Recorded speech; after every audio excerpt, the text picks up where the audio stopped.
À l'origine, au XXe siècle, il existe deux sortes de théories pour expliquer la position des continents actuels, la théorie fixiste et la théorie mobiliste.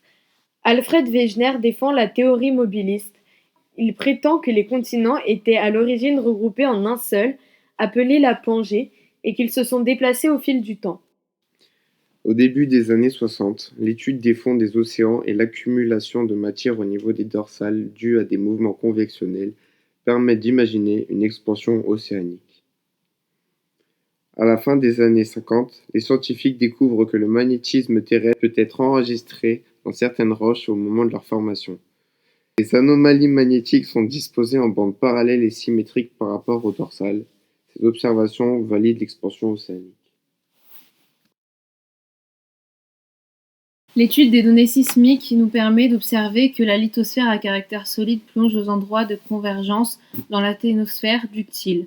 On appelle cela la subduction. La lithosphère est séparée de la sténosphère par la LVZ. On ne parle plus de dérive des continents car on se place alors au niveau des plaques lithosphériques. On parle alors de tectonique des plaques.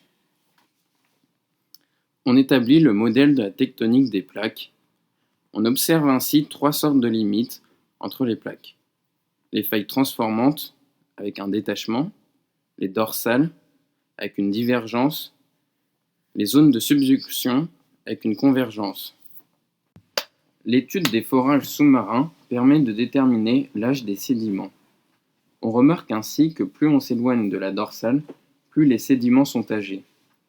De plus, les données GPS permettent de connaître le déplacement des plaques au cours du temps. Donc, nous pouvons en déduire qu'il existe bien un mouvement de divergence au niveau de la dorsale.